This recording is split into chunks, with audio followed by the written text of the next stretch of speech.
Welcome to Maharudra channel. నేను doctor P. Anil Kumar. Degree 6th semester విద్యార్థులందరికీ స్వాగతం. ఎలా ఉన్నారు? అందరూ బాగున్నారా? బాగున్నారని ఆశిస్తున్నాను. ఈరోజు మనం యూనిట్ 2 జర్నలిజంలోని మౌలిక అంశాలు అనే యూనిట్లోని పాఠం 8 వార్తా కథనాలు అనే టాపిక్ని గురించి ఈరోజు డిస్కస్ చేసుకుందాం. వార్తా కథనాలు. ఈ కథనాలు మీరు టీవీలలో తర్వాత పేపర్లలో చూసే ఉంటారు. ఈ కథనం ఒకటి పరిశీలించండి. ఫస్ట్ ఒక ఎగ్జాంపుల్తో స్టార్ట్ చేద్దాం. ఇది 13 కుటుంబాల వ్యధ. ఓ ఘనుడు అమ్మేసిన ఊరి కథ.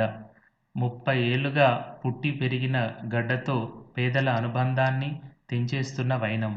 3 దశాబ్దాల కిందట ఆ ఊరు వెలసింది. అప్పట్లో పూరిల్లు నిర్మించుకున్నారు.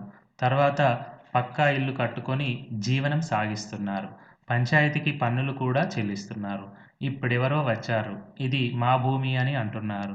మీరు ఇండ్లు కట్టుకున్న భూమిని మేం కొనుగోలు చేశాం, వెంటనే ఖాళీ చేసి వెళ్ళిపోండి, లేదంటే జేసీబీలతో ఇళ్లను కూలుస్తాం, మీరు ఇబ్బంది పడతారు అంటూ దబాయిస్తుండటంతో ఆ ఊరు ప్రజలు ఆందోళన చెందుతున్నారు.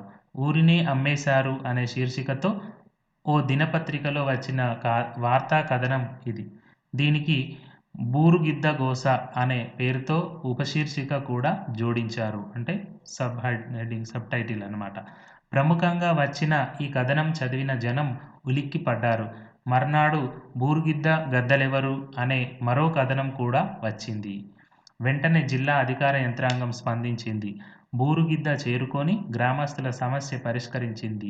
బూరుగిద్ద అనే ఊరు ఓ ప్రధాన రోడ్డుకు ఆనుకొని ఉన్న చిన్న పల్లెటూరు. రోడ్డు పక్కన ఉండటంతో అక్కడి భూముల ధరలకు రెక్కలు వచ్చాయి. దానిపై కొందరు రియల్టర్ల కన్ను పడింది. రియల్ ఎస్టేట్ వాళ్ళ కన్ను పడింది. అవినీతి అధికారుల అండతో ఆ భూమిని తమ పేరుపై పట్టా చేసుకున్నారు. ఇంకొకరికి అమ్ముకున్నారు కూడా. అయితే దశాబ్దాలుగా ఇండ్లు నిర్మించుకొని జీవనం కొనసాగిస్తున్న అమాయక ప్రజలకు ఆ విషయం తెలియదు. కొన్నవాడు ఇల్లు వదిలి వెళ్ళండి అని బెదిరిస్తూ భూమి స్వాధీన యత్నాలు మొదలుపెట్టగానే ఆ ప్రజలు గొల్లుమన్నారు. తమ గోసను ఒక విలేకరికి చెప్పుకున్నారు. ఆయన ఆ ఊరికి వెళ్ళి ఆధారాలు సేకరించుకొని శక్తివంతమైన వార్తా కథనాలు రాశాడు. వాటిని పదునైన శీర్షికలతో సూటిగా పాఠకులకు తగిలేటట్లు కూర్చాడు. ఫోటోలతో పాటు బాధ్యుల అభిప్రాయాలను చేర్చాడు. స్వార్థపరుల అకృత్యం తెలుసుకొని జనాలు చోద్యంతో ముక్కున వేలేసుకున్నారు.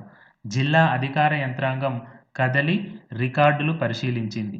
గ్రామస్తులకు ఉన్న హక్కును గుర్తించి నివాసాలున్న ఆ భూమిని శాశ్వత ప్రాతిపదికన హక్కులు కల్పిస్తూ వారికే కేటాయించింది. అక్రమార్కులపై చర్యలు తీసుకున్నది. ఒక విలేకరి రాసిన ఒక వార్తా కథనం వల్ల ఆ పల్లెవాసులకు న్యాయం దక్కింది. ఇప్పుడు మనకు అర్థమవుతుంది కథనం అంటే ఏంటి. అంటే ముందు రోజు వచ్చిన చిన్న ఆధారంతోటి వార్త వస్తే ఆ తర్వాత మిగతా విలేకరులు వెళ్ళి పూర్తి సమాచారంతోటి పూర్తిగా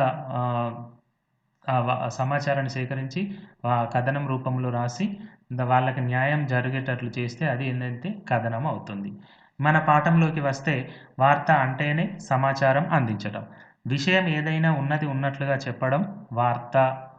ఆ సమాచారం దేనికి సంబంధించినదైనా కావచ్చు. వృత్తాంతము, సంగతి, వర్తమానము, వదంతి, వాస్తవిక ఘటన, దుర్ఘటన, వింత, విశేషం, అనూహ్య పరిణామం. యుద్ధం కావచ్చు, ప్రకృతి కావచ్చు, ప్రకోపం కావచ్చు, అద్భుతము, తుఫాను, సాహసిక చర్య, వైజ్ఞానిక విశేషము, వీటికి సంబంధించిన అన్ని అంశాలు వార్తలు అవుతాయి. వార్తా కథనం చూడండి. వార్తా కథనం అంటే పాఠం మొదట్లో చదివినట్టు సాధారణ వార్త కంటే ప్రత్యేకమైనది. దీనికి వార్తకు మించిన ప్రాధాన్యం ఉంటుంది. వార్తకు ఉన్న విభిన్న కోణాలను, రూపాలను వార్తా కథనం తెలుపుతుంది. పూర్వపరాలను చర్చిస్తుంది. ముందు వెనక ఏం జరిగిందనేది. అంటే తక్షణ సమాచారం వార్త. అయితే ఆ వార్తకు సంబంధించిన సమగ్ర విశ్లేషణ చేసేది వార్తా కథనం. మీడియా పరిభాషలో దీన్నే ఏమంటారు అంటే స్టోరీ అంటారు. మన టీవీలో కూడా చూస్తూ ఉంటాం.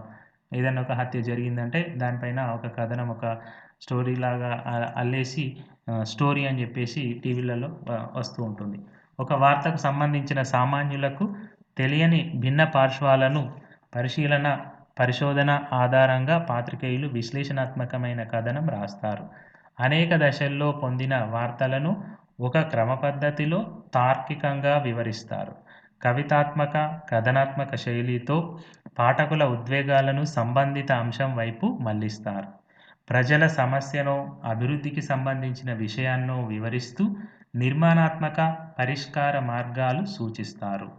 దీన్నే వార్తా కథనం అని అంటారు.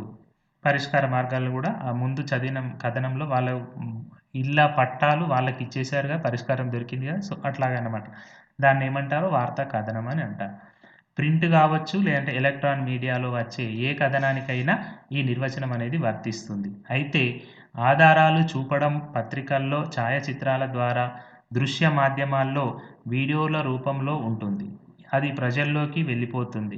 తక్షణ చేరవేత వార్త యొక్క ముఖ్య లక్షణం. దానికి మరిన్ని వివరాలు జోడించి విషయ లోతుల్లోకి వెళ్ళి వార్తా కథన రూపంలో అందించడానికి ఆ వేగం సాధ్యం కాదు. కొంత సమయం పడుతుంది. విలేకరులు జరిగిన సంఘటనకు ప్రత్యక్ష సాక్షులుగా ఉండటమే, లేదా ప్రత్యక్ష సాక్షులను విచారించి రాయడమో చేస్తారు.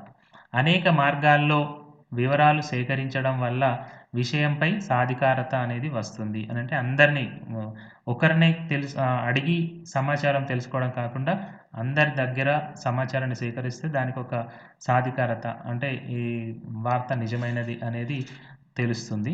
సమాజంలో జరుగుతున్న అక్రమాలు, అవినీతి, భూదందాలు, మోసాలు, అమానవీయ చర్యలు తదితర అంశాలపై సంచలనాత్మక కథనాలు మీడియాలో వస్తూ ఉంటాయి.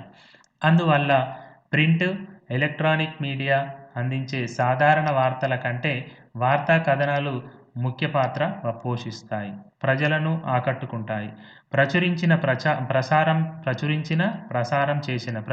అంటే పేపర్‌లో ప్రచురించడం.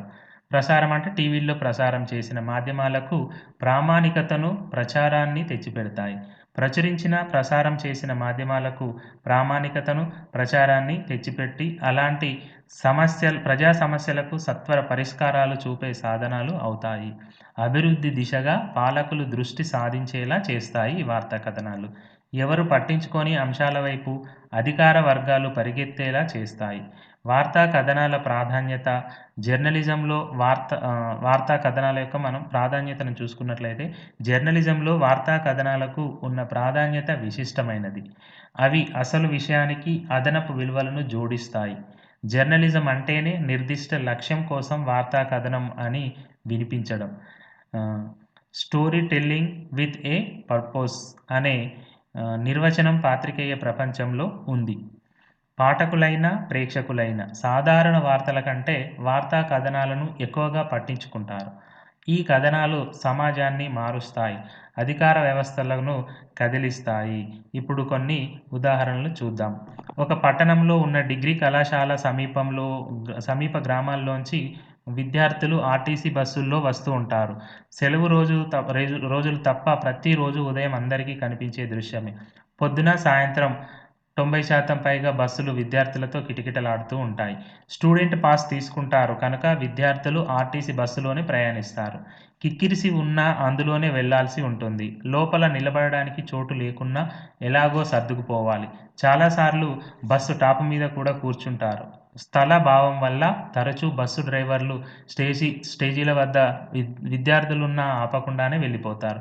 మరో బస్సు వెంటనే ఉండదు. దాంతో విద్యార్థులు కళాశాలకు తగిన సమయానికి చేరే అవకాశం ఉండదు. చదువు నష్టపోతారు. ఈ ఇబ్బంది విద్యార్థులందరికీ అనుభవంలో ఉన్నదే. విసిగిపోయిన విద్యార్థులు తమ సమస్య పరిష్కారం కోసం నిరసన కార్యక్రమం చేపడతారు. రద్దీ దృష్ట్యా మరిన్ని బస్సులు నడపాలని ఆర్టీసీ అధికారులకు వినతి పత్రాలు ఇస్తారు. ఇది ఒక సంఘటన. అది ఒక వార్త అవుతుంది. ఆనాటి అనేక వార్తల్లో ఇదొకటి. ఆసక్తి, అవగాహన ఉన్న విలేకరులు ఈ విషయమై సమస్య లోతుల్లోకి వెళ్తారు. సో, జనరల్‌గా పేపర్‌లో వస్తూ ఉంటది. ఇలాగ ఇంట్రెస్ట్ ఉన్న విలేకరులు ఏం చేస్తారు వీటిపైన, ఇప్పుడు ఎక్కడ జరిగిందో ఆ సంఘటన దగ్గరికి వెళ్లి లోతుగా ఆహ్, తరచి చూస్తారనమాట. సో, అట్లాగా ఆహ్, హ్మ్. పర్యటిస్తారు. క్షేత్రస్థాయిలో అంటే ఫీల్డ్ వర్క్ చేసేసి పూర్తి సమాచారాన్ని తీసుకొస్తారు. వాస్తవాలు పరిశీలిస్తారు. ఆ పట్టణంలోకి ప్రతిరోజు ఎంతమంది విద్యార్థులు వస్తారు? ఏ రూట్‌లో ఎంతమంది వారికి ఎన్ని బస్సులు అవసరము? ప్రస్తుతం ఎన్ని ఉన్నాయి? గతంలో పరిస్థితి ఎలా ఉండేది? సమస్యకు పరిష్కారం ఏమిటి? ప్రత్యామ్నాయాలు ఏమిటి? విద్యార్థులు ఏమి కోరుతున్నారు? సంబంధిత అధికారుల స్పందన ఏమిటి? ప్రభుత్వం ఏం చర్యలు తీసుకుంటే బాగుంటుంది? వంటి అన్ని అంశాలను స్పృశిస్తూ కథనం రాస్తారు. విద్యార్థుల వాదన వారి మాటల్లోనే వినిపిస్తారు. సంబంధిత అధికారుల స్పందన కూడా జోడిస్తారు. అది పత్రికలో అందరినీ ఆలోచింపచేసే వార్తా కథనంగా ప్రత్యక్షం అవుతుంది. విలేకరి ప్రతిభ, విశ్లేషణ సామర్థ్యము, నిర్మాణాత్మకమైన సూచనల ఆధారంగా ఆ సమస్యకు పరిష్కారం లభిస్తుంది. అధికార యంత్రాంగంలో కదలిక వచ్చి విద్యార్థుల రవాణా విషయమై శ్రద్ధ చూపేలా చేస్తుంది.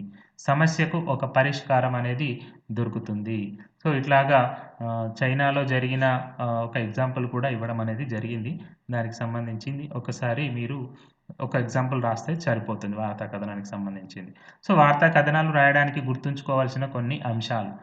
అంశం విశేషమైనదై ఉండాలి. సమయ, సందర్భాలు పాటించాలి. పాఠకులకు ఆసక్తి కలిగించేదై ఉండాలి. ప్రజలకు అభివృద్ధి ప్రేరకమై ఉండాలి. వార్తా కథనం ద్వారా ఏ లక్ష్యం సాధించాలి అనుకుంటున్నారు? పాఠకులలో ఏ స్పందన ఆశిస్తున్నారో రచయితకు స్పష్టత ఉండాలి. రాసే అంశం మీద సాధికారత, సమాచారం ఉండాలి. సంబంధిత బాధ్యుని నుంచే సమాచారం తీసుకోవాలి. రాసే కథనానికి విశ్వసనీయత ఉండాలి. అంటే జరిగింది జరిగినట్లుగా, ప్రత్యక్ష సాక్షిగా ఉన్నట్లు రాయాలి తప్ప ఊహాజనిత కథనాలుగా రాయవద్దు. కథనం విషయం మీద ప్రాథమిక అవగాహన ఉండాలి. మరింత సమాచారం కోసం పరిశోధించాలి. రాస్తున్న అంశం మీద గతంలో వచ్చిన వార్తలు, కథనాలు తెలుసుకోవాలి. వివరణాత్మక అధ్యయనం చేయాలి. ఈ అంశాలను పరిగణలోకి తీసుకొని ఏ అంశం మీదనైనా ఎవరైనా చక్కని వార్తా కథనాలు రాయవచ్చు. సో, ఈ ఈ రకంగా ఈ అంశం గనక మీకు నచ్చినట్లయితే, ఈ వివరణ మీకు నచ్చితే ఈ యొక్క వీడియోను మీరు లైక్ చేయండి. మీ మిత్రులకు షేర్ చేయండి. ఫైనల్‌గా నా ఛానల్‌ని సబ్స్క్రైబ్ చేయండి. బాగా చదవండి. మంచి మార్కులు తెచ్చుకోండి. అందరికీ ఆల్ ది బెస్ట్.